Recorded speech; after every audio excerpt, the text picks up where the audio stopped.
નમસ્કાર દોસ્તો, વિડીયોમાં ફરી એક વખત તમારું સ્વાગત કરું છું.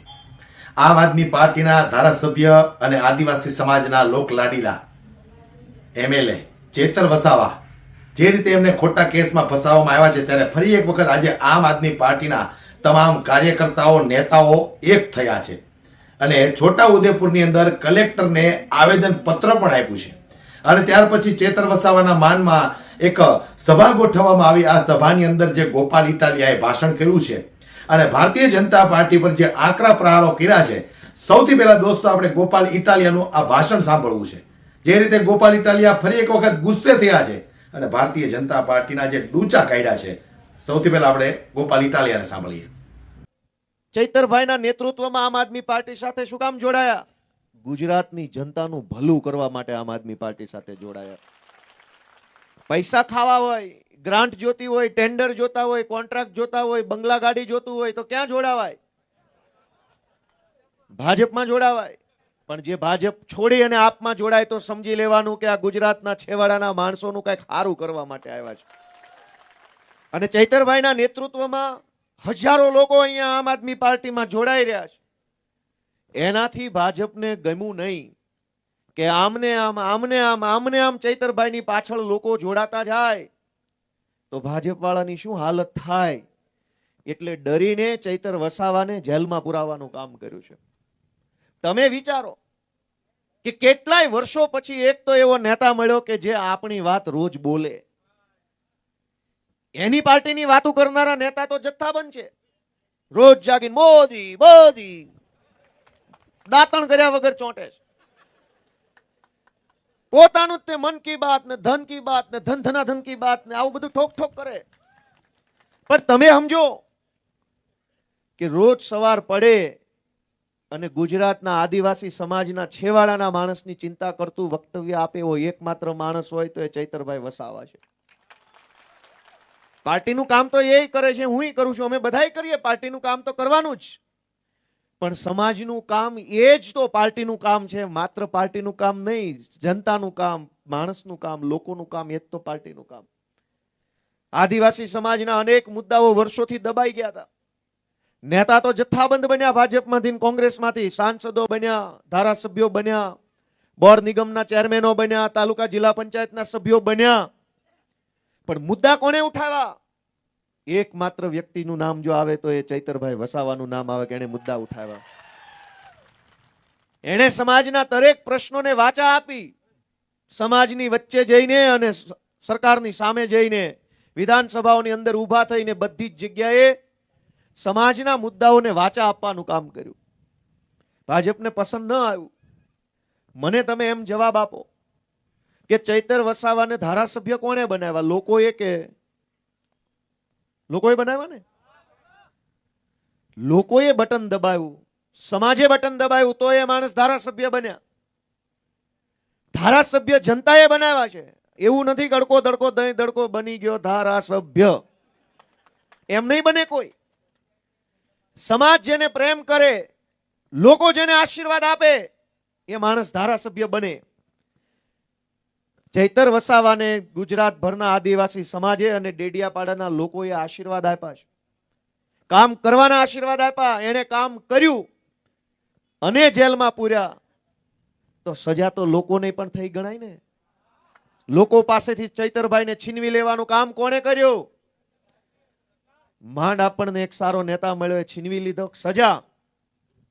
અને સજાની મજા પણ જો કે આ ભાજપ વાળા ખુલ્લેઆમ ટીવીમાં એમ બોલે છે કે ચૈતર વસાવા ભાજપમાં જોડાઈ જાય તો હમણાં બહાર આવી જાય.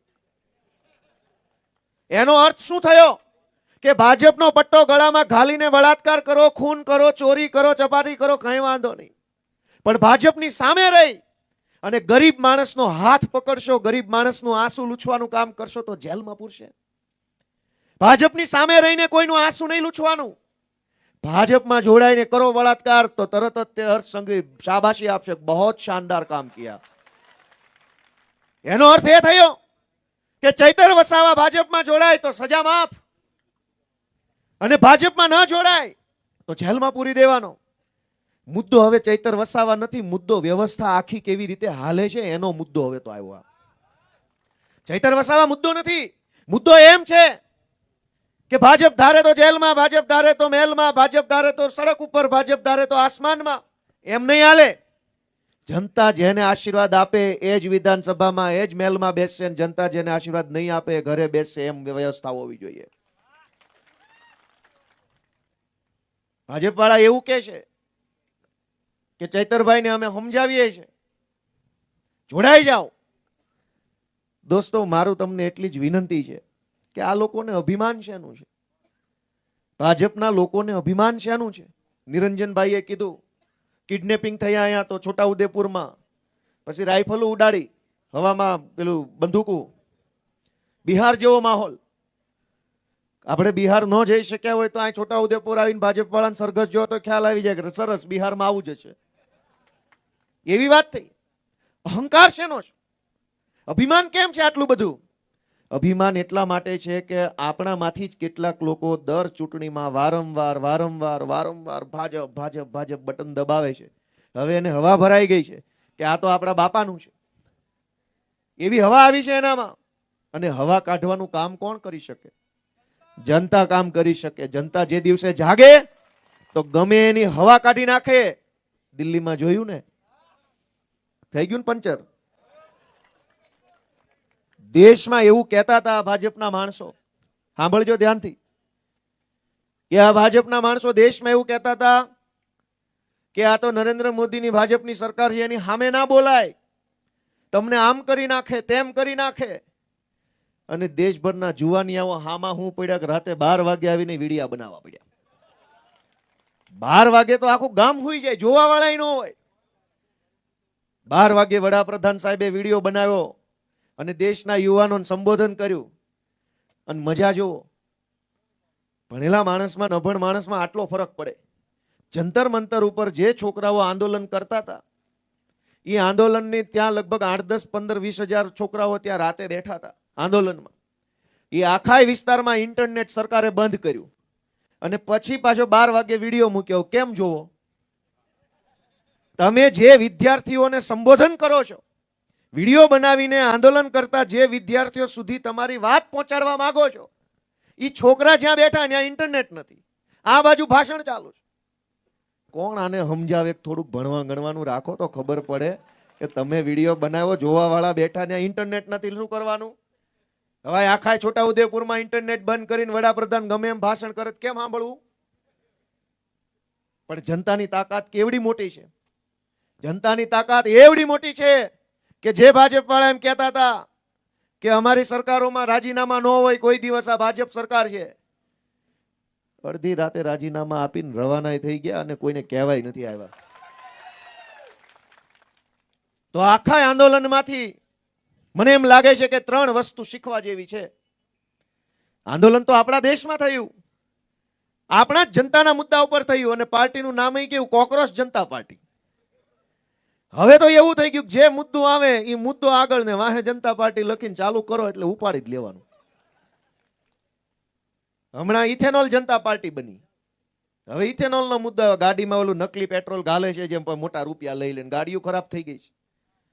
માંડ માંડ જિંદગીમાં મહેનત કરી, મજૂરી કરી, પરસેવો પાડીને એક બાઇક લઈએ, એમાંય ભાજપ વાળા નકલી પેટ્રોલ ગાલી જાય છે. હવે શું કરવાનું? એન્જિન ખરાબ થઈ જાય, આવો મેસેજ આવે છે. તો દેશના યુવાનોએ જે આંદોલન કર્યું એમાંથી મને એમ લાગે 3 બાબત આપણને શીખવા મળી. એક,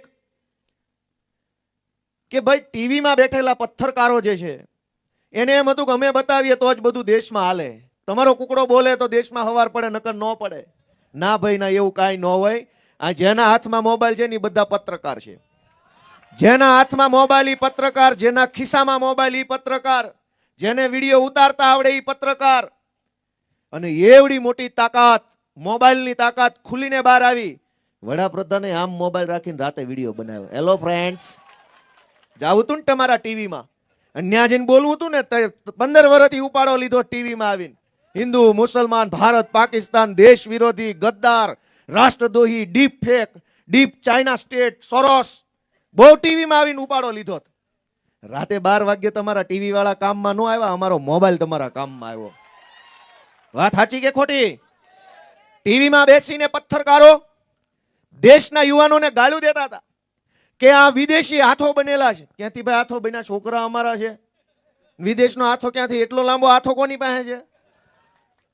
છોટા ઉદેપુર થી ગાંધીનગર સુધી લાંબો કરાય એવો હાથો કોઈની પાસે નથી. વિદેશનો હાથો અહીંયા ક્યાંથી આવ્યો? આપણા દેશના છોકરાઓને ગાળું દેવામાં ટીવી એ ક્યાંય બાકી ન રાખ્યું. એમ કીધું કે આને વિદેશથી પૈસા આવે છે, ચાઇનાથી પૈસા આવે છે. આ લોકો હાથો બન્યા છે, દેશના ભાગલા પાડવા આવ્યા છે. ચૈતર વસાવા વિશે પણ એવું કે જ્યારે એને ભિલિસ્તાનની વાત કરી તો કે આ દેશના ભાગલા પાડવા માંગે છે. હવે કોઈ કાતર છે, કાતરથી કાપી નાખશું. કેવી વાત કરવાની આપણા દેશના યુવાનો વિશે? ભાજપના નેતાઓ અને ટીવીના પત્રકારોએ ભેગા મળી અને દેશના આંદોલનને દબાવવાની કોશિશ કરી, પણ દેશના યુવાનોએ પોતાની તાકાત સોશિયલ મીડિયાના અને મોબાઈલના માધ્યમથી આખા દેશને બતાવી કે જો વાંકા વાળી દેવામાં આટલી વાર લાગે. એટલે પહેલો મુદ્દો કે જો તમે ચૈતર વસાવાને સમર્થન કરતા હોવ, આદિવાસી સમાજનું તમે કંઈક સારું કરવા ઈચ્છતા હોવ, ગુજરાતભરની અંદર પીડાયેલા, દબાયેલા, કચડાયેલા લોકો માટે કંઈક સારું થાય એવી જો તમારી ભાવના હોય તો મોબાઈલને ખિસ્સામાં નહીં, 24 કલાક હાથમાં જ રાખવાનો. આવી જાજે ઝપટમાં, જે હોય હાથમાં જ રાખવાનો. જ્યાં ખોટું થાય, જ્યાં અન્યાય થાય, જ્યાં અત્યાચાર થાય, જ્યાં ભ્રષ્ટાચાર થાય, બનાવો વિડીયો મૂકો સોશિયલ મીડિયામાં. જો હારા હારા વાંકા ન વળી જાય તો કેજો દોસ્તો. મોબાઈલને ખિસ્સામાં રાખવાનું. હવે એ મોબાઈલ નવા જમાનાની તલવાર છે. જૂના જમાનામાં તલવારથી યુદ્ધ થતું. આ છેલ્લે જોઈ લીધું મોબાઈલની રીલુથી થઈ જાય છે. જે કામ કરાવવું હોય તો તલવાર, ટેન્ક, તોપ, ગોળા કોઈની જરૂર નથી. એક વિડીયો બનાવો અને દુનિયા હલવલાઈ નાખો એવી તાકાત તમારા હાથમાં આપેલી ટેકનોલોજી. બીજો મુદ્દો કે આ ભાજપ વાળા એમ કહેતા હતા કે કોઈને આંદોલન નહીં કરવા દઈએ, પોલીસ આવશે, માર મારશે, જેલમાં પૂરશે. નવી પેઢીના શક્તિશાળી જુવાનિયાઓએ કીધું કાંઈ વાંધો નહીં, કેટલા મારશો, આવી જાઓ. પછી તો છેલ્લે ઓલા છોકરા પૂછવા માંડ્યા ભાઈ શું છે, ગોળા બોળા લાવ્યા છો કે નહીં, ચાલુ કરો કે નહીં? વિડીયો જોયા?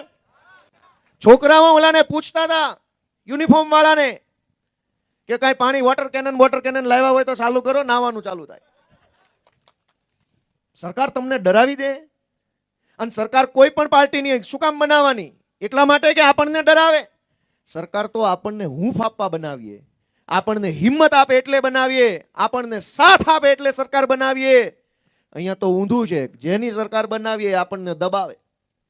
દબાવવા માટે નથી મત આપતા ભાઈ, પણ અમને કોક દબાવતું હોય તો તમે આવીને બચાવશો એટલા માટે મત આપીએ. ચૈતર વસાવાને મત શું કામ આપીએ? કે કોઈ ભાજપ વાળો દબાવતો હોય તો ચૈતરભાઈ અથવા એની ટીમ આવીને અમને સપોર્ટ આપશે એટલા માટે મત આપીએ. સરકારથી દબાવવાનું હોય નહીં. સરકાર તો આપણને દબાવતા હોય એનાથી પ્રોટેક્શન આપવા માટે હોય. દેશના યુવાનોએ કીધું કે એમે કઈ જિંદગીમાં કઈ પામી નથી લીધું, 2 ધોકા તુંય મારી જા, પણ હવે અહીંથી પાછું ડગલું હટવા નથી થતું. તારી જે સરકાર હોય તે ભલે હોય, ન્યાય લઈને જઈશું. એ હિંમત બતાવવાનું કામ કોને કર્યું? યુવાનોએ. દેશના યુવાનોએ જે હિંમત બતાવી એટલી જ હિંમત ગુજરાતના યુવાનો જો બતાવે ને તો 27 આવતા સુધી છે ને ભાજપ વાળા ભાગી જાય એમ છે. આ બધી ભાજપની આખી છે ટોળકી છે, એ પોલીસ અને સરકારી તંત્રની પાછળ રહીને તે મોટી મોટી વાતો કરે છે. એકેય નેતામાં હિંમત નથી કે મામલતદાર, કલેક્ટર, પ્રાંત, ટીડીઓ, પીએસઆઈ ની પાછળ છુપાઈને આગળ આવીને વાત કરે, સરકારી તંત્રના નામે દબાવે. ભાઈ મરદના ફાડિયા હોય તો સીધે સીધા આવો, અમે બેઠા છીએ અહીંયા, જે કાંઈ હશે એ ચર્ચા કરીએ. આ તો લોકોને ડરાવવા માટે મામલતદારોના ઉપયોગ કરે, પ્રાંતનો ઉપયોગ કરે, કલેક્ટરનો ઉપયોગ કરે. તમે કંઈક બોલો તો કે તારી પાણીની લાઈન બંધ કરાવી દઉં, તારું બીપીએલ નું કાર્ડ બંધ કરાવી દો. અરે ભાઈ, તમારા મા બાપે જો તમને કંઈક સારા કામ કરવા પેદા કર્યા હોય તો બંધ ન કરાવાય. કોકનું બંધ હોય એનું ચાલુ કરાવો. બંધ કરાવવા વાળા તો ઘણાય મળી રહે. તમને તમારા મા બાપે જો સારા કામ કરવા પેદા કર્યા હોય તો કોકનું પાણીનું કનેક્શન બંધ થઈ ગયું હોય તમે આવીને ચાલુ કરાવો. કોકનું કૂપન બંધ થઈ ગયું હોય ચાલુ કરાવી દો. કોકને વિધવા સહાય ન મળતી હોય તો એમ કેવું જોઈએ કઈ મૂછાળો મરદ બેઠો છે, હાલો ચાલુ કરાવી દઉં. એના બદલે ભાજપની ટોળકી 12 માસ જનતાને દબાવે. તારું આ બંધ કરાવી દઉં, તારું તે બંધ કરાવી દઉં, તારું ઓલું. ભાઈ બંધ તો હવે તમારી આખી દુકાન જ અમે કરવાના છીએ. 27 ની ચૂંટણી આવવા દો ને, તમારું આખું ગોડાઉન જ બંધ. જોઈએ જ નહીં એકેય ભાજપ વાળો. દોસ્તો, બીજી સબક કે ડરવાનું નથી, અને જે નથી ડરતા એની વાત સાંભળવામાં આવે છે. દિલ્હીના જુવાનિયાઓ ડર્યા નહીં. પેલેટ ગન મારવામાં આવી, છરા નીકળે એમાંથી, હજારો છરા નીકળે ને શરીરમાં ગમે ત્યાં ઘૂસી જાય. પેલેટ ગનનું સંશોધન ભારતની બોર્ડર ઉપર પાકિસ્તાનના આતંકવાદીઓને મારવા માટે થયેલું, કે હજારો આતંકવાદી આવે તો સિંગલ ગોળી કોકને વાગે, કોકને ન વાગે. પેલેટ ગન એટલે એક બંદૂકમાંથી એક ગોળી છોડો એટલે 1000 છરાઓ ઉડે, આમ ચારો તરફ 1000 છરા તો ગમે એને વાગી જાય. આતંકવાદીઓને મારવા માટે પેલેટ ગન બનાવેલી, એ પેલેટ ગનનો ઉપયોગ આપણા દેશના બાળકોને ગોળીઓ મારવામાં થયો. અનેક છોકરાઓને પેલેટ ગનના છરા લાગ્યા, એક છોકરાની આંખ વહી ગઈ આજીવન માટે, હવે એક આંખ વાળો થઈ ગયો. છતાંય છોકરાઓ ડર્યા નહીં કે તમારા ભાજપના રાજમાં પેપર લીક થાય, ટાઈમે પરીક્ષા આવે નહીં, નોકરો મળે નહીં, ભણવાના ઠેકાણા નહીં, એના કરતા તો ગોળીઓ મારી દો, વાત થાય પૂરી. પણ હવે પાછું ન જાય. તો અહીંયા આપણને ક્યાં ભાજપ વાળાએ મહેલો બનાવી દીધા છે ને આપણે ઝરૂખે બેસીને વરસાદ માણીએ છીએ.